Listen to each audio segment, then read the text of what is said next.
Shabbat Shalom, everybody. So first of all, Mazal Tov to Adam and Shoshana. Where do you guys go? They're around. Along with Sam, the entire family, an immense Mazal Tov. It's such an honor to be here on this particular Shabbat, as well as a tough act to follow, I got to tell you, to be giving the drash after that experience. I don't know why you're still listening to me. So I want to start with a story. This is a Talmudic story about a change in rabbinic leadership. So unlike here at Shari Zedek, the head rabbi in this story, his name is Rabban Gamliel. Rabban Gamliel was kind of a tyrant. Rabbi Starr is not really a tyrant so much, but Rabban Gamliel was a tyrant in this story. He was known for being very strict. He would force his will on people even when he was wrong. And so the other rabbis in the Beit Midrash, in the study house, decided to stage a coup. And they wanted to replace him with a different head rabbi. And so as soon as they get rid of Rabban Gamliel, the first thing they do is remove the guards that were at the door. Because Rabban Gamliel had made a policy when he was in charge that said no disciple, no student, may enter the Beit Midrash, the study house, unless they are tocho kebaro. Their inside matches their outside. Their inner wisdom and their character and their opinions had to be matched by their outside words and deeds.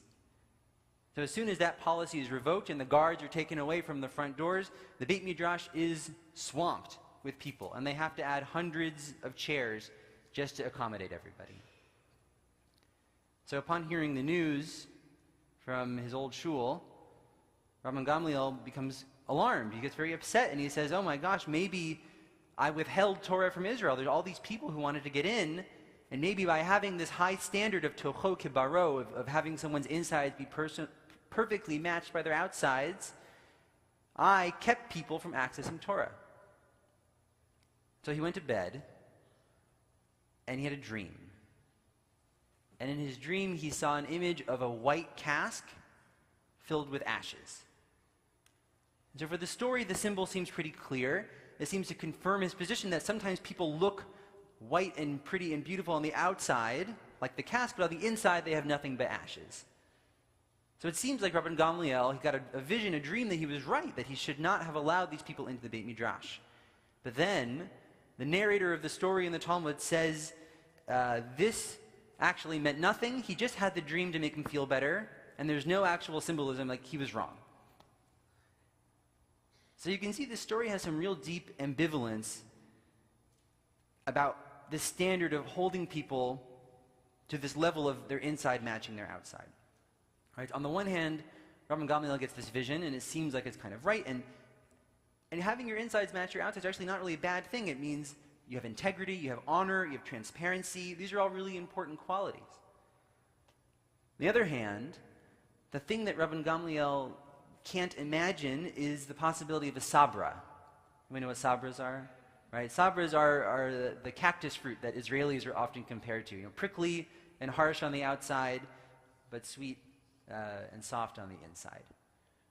That is to say, Rabban Gamliel had a dream about white casks filled with ashes, but maybe he could have had a dream about ashen casks filled with pearls. Right? Dirty on the outside, but beauty on the inside. So in thinking about this story, I was reminded of Parker Palmer, who's a writer who talks about leadership and spirituality, and he talks about two terms. He coined these two terms to describe the outside narratives that we present to the world and the inside narratives we have about ourselves.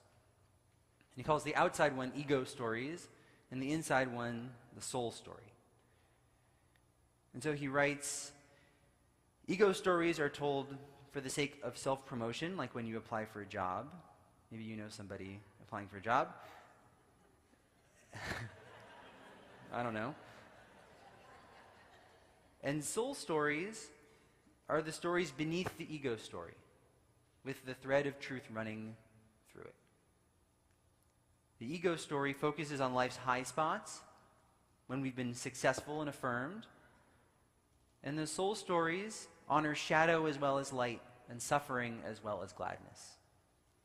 Ego stories try to portray us as if we're in control of our lives, and soul stories include twists and turns when our plans were undone by the unexpected. Ego stories are stories we tell at a party or a kiddush maybe, when someone says, "What do you do?" And soul stories are the stories we want the people we love the most to know about us. Ego stories are stories that do not sustain us in times of suffering. And soul stories are stories that we're most likely to relive at 3 a.m. or when we're on our deathbed. So you can tell this piece is kind of set up to create a bit of a false dichotomy in favor of the soul story over the ego story a little bit. Because the truth is there are times when we're at a kiddush or wherever we're at, and we do need to be able to tell somebody the ego story without baring our souls to somebody. But even admitting that I think this is a bit of a false dichotomy, we all know that we have a soul story of some sort, somewhere deep inside. We all have parts of ourselves and our stories that are so deep that maybe we haven't even visited them yet. Maybe we've only seen the hints of them, and they're just lying in wait for the right moment. So for me, my ego story is very simple. I got turned on to Judaism in college. I spent a few years exploring, went to rabbinical school. I worked for 3 years in a big synagogue in Manhattan. I love Jewish texts, love the Jewish people. I'm excited about combining the two. I love engaging people. Confident, rabbinic, I have a nice suit. I'm like ready to go. I know what I'm doing. But the soul story is actually a little more complicated. I have doubts, I have fears, I've suffered setbacks and losses. I've experienced the depth of joy of falling in love and the pain of grief at loss. And I've tried to find holiness and meaning in all of it, sometimes successfully and sometimes not. You don't get all the answers when you finish 5 years of rabbinical school. Well, maybe Rabbi Starr has all the answers. A few years out from rabbinical school, I'm still working on it. And I think the same is true about a community as well. It's not just about a person. I've learned parts of Shari Zedek's ego story, the outside, the bar-o, the external.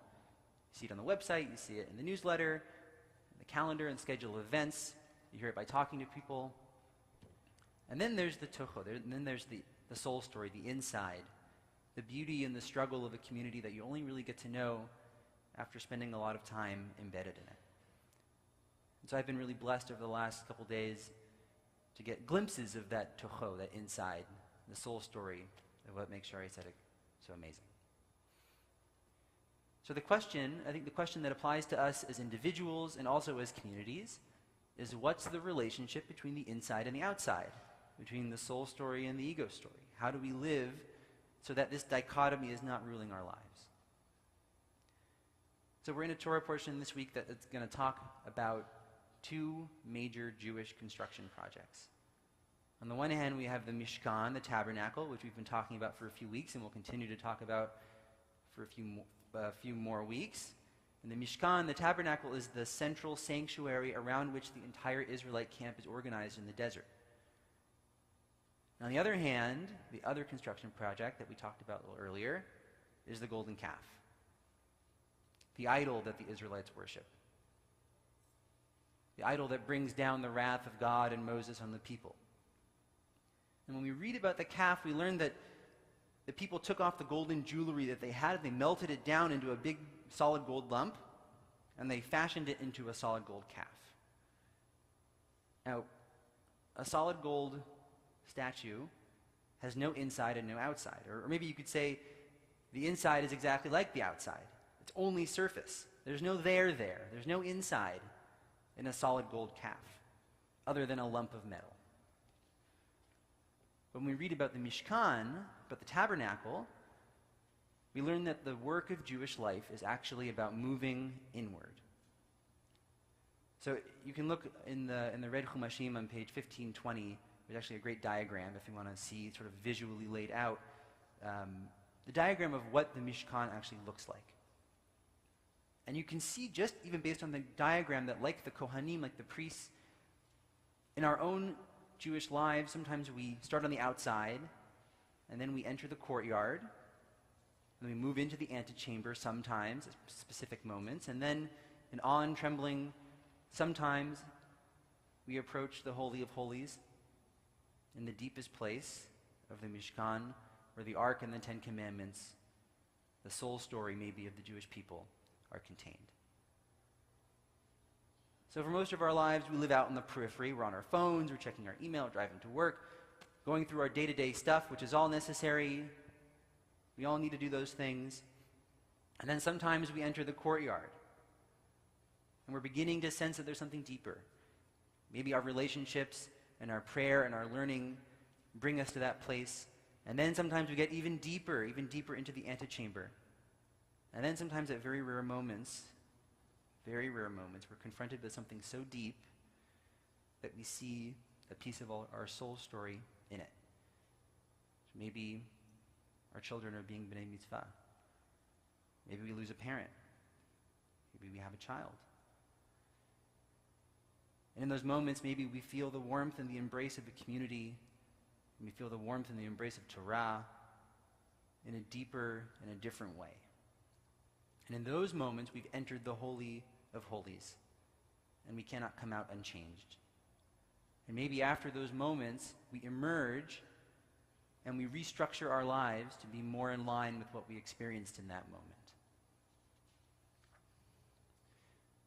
I think communities also need to do this sort of soul searching every now and then. It's easy to get caught up in mishigas and daily distractions of a community, and I've heard at some synagogues there's politics and mishigas. I'm sure there's none here at all, but other places in the Jewish world, that can be a distraction. And then there are moments when you're able to get past that, and you're able to do the deep soul searching, the deep reflection, the deep vision making that lets a community understand what's really at its core. Why are we really here together? Why are we really doing the work that we're engaged in?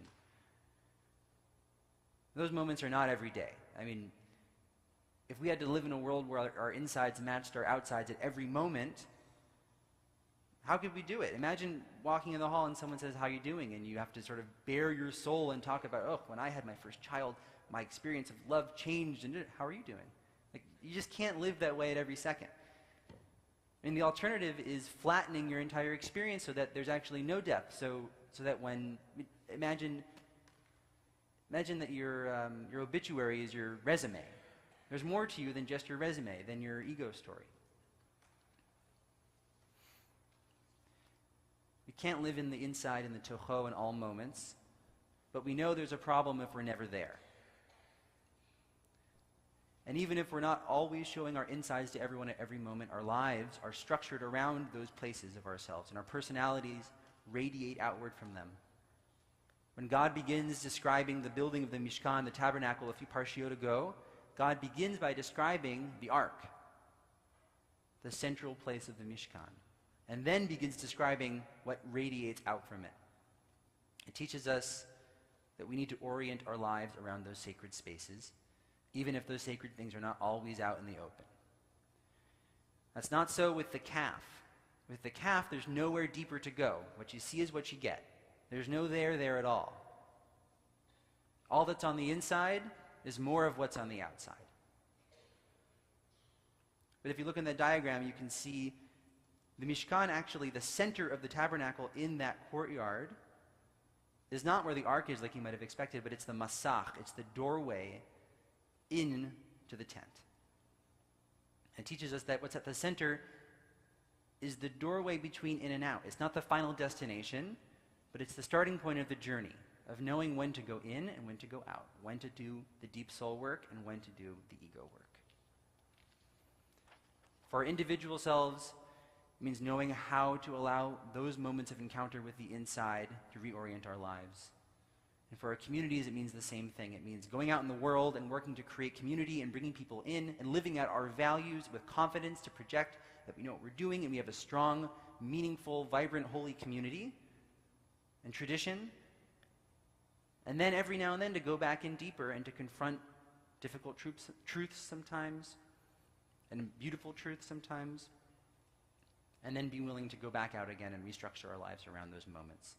This is what gives our communities layers.